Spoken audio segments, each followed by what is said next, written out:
हम्म। नाम? धनराज परमार।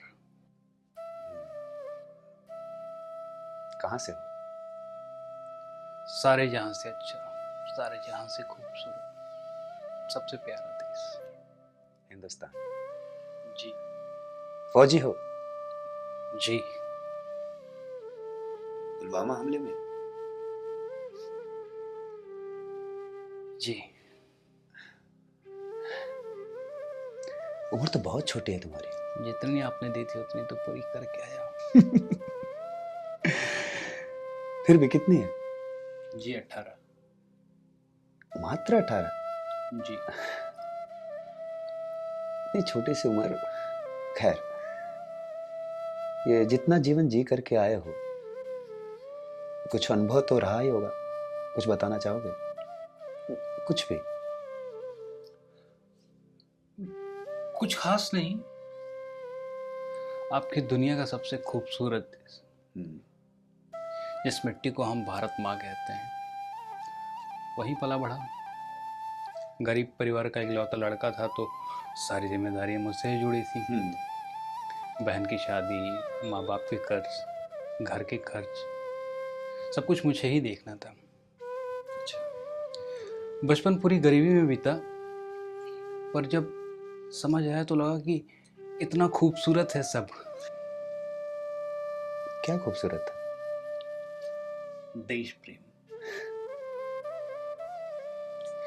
देश प्रेम का जज्बा तो बचपन से ही था। तभी हमारे देश में एक सर्जिकल स्ट्राइक हुआ। उसके बाद मैंने सीआरपीएफ ज्वाइन किया। घर परिवार, माँ बाप, सब कुछ छोड़ के सीमा पे चला गया।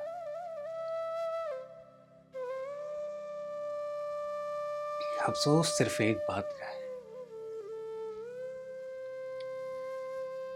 एक भी दुश्मन को मार नहीं पाए। इतनी छोटी सी उम्र और देश प्रेम का इतना जज्बा। ये जज्बा, ये जुनून, ये जोश हमें हमारी मिट्टी देती है। मैं क्या, मेरे देश का हर युवा लगभग ऐसा ही है। हालांकि कुछ नेता लोग जरूर हैं जो हमसे हमारे बहादुरी का सर्टिफिकेट मांगते हैं। खैर, उनसे कोई तकलीफ भी नहीं है हमें। क्यों? तकलीफ क्यों नहीं? तकलीफ रख के क्या करेंगे प्रभु? जिन्हें समझ ही नहीं है, उनसे तकलीफ रख के क्या करेंगे? ये एसी के कमरे से बाहर नहीं निकल पाते, वहीं से कुछ भी ट्वीट कर देते हैं, कुछ भी बोल देते हैं। जहां हम -40 डिग्री के टेम्परेचर में देश की सेवा में लगे रहते हैं, वहीं हमारा परिवार दूसरी ओर 40 डिग्री की तपती गर्मी में देश के लिए फसल उगा रहा होता है। ये लोग उन दोनों ही जगहों पर घंटे भर भी खड़े नहीं रह सकते। खैर, तो अगर तुम्हें अगला जन्म मिले, अगर मिले, तो क्या बनना चाहोगे? फौजी। कहाँ पैदा होना चाहो? हिंदुस्तान में, अपने उसी मिट्टी में जन्म लेना चाहूँगा जहाँ अब्दुल हमीद, चंद्रशेखर आज़ाद और भगत सिंह जैसे लोग पैदा हुए। और अगला जन्म क्या, हर जन्म ऐसा ही दीजिएगा। बस अगला जन्म थोड़ा बढ़ा दीजिएगा ताकि अपने देश के दुश्मनों का सफाया कर सकूं, उन्हें मिट्टी में मिला सकूं। और एक आखिरी तमन्ना प्रभु, 2 पत्र, एक मैंने अपने देश के लिए लिखा था और एक अपनी प्रेमिका के लिए लिखा था, जो शायद दोनों ही बम धमाकों में मेरी वर्दी में या मेरे शरीर के खून से कहीं गल या पिघल गए होंगे। वो जिनके लिए लिखा था उन तक पहुंचा सकूं।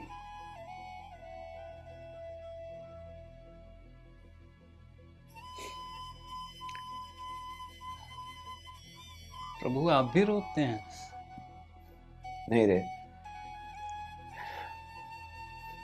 तेरी तो अभी मुझे तक नहीं आई थी।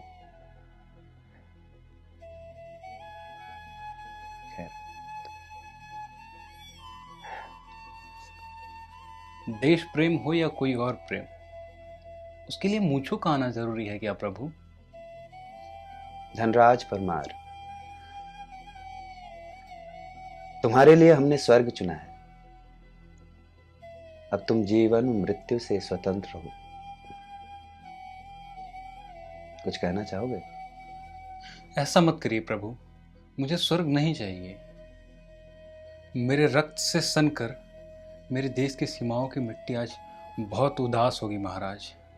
मेरा तिरंगा शोक में आके लहराने से इनकार कर रहा होगा। माँ भारती का सीना आज असहनीय पीड़ा में होगा। एक बार और मुझे मेरे वतन जाने दीजिए महाराज, बस एक बार। दुश्मन भी तो हंसता होगा।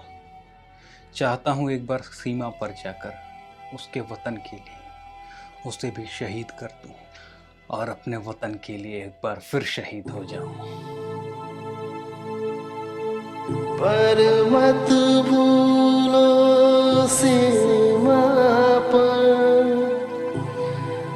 वीरों ने है प्राण गवाए। कुछ याद उन्हें भी कर लो, कुछ याद उन्हें भी कर लो, जो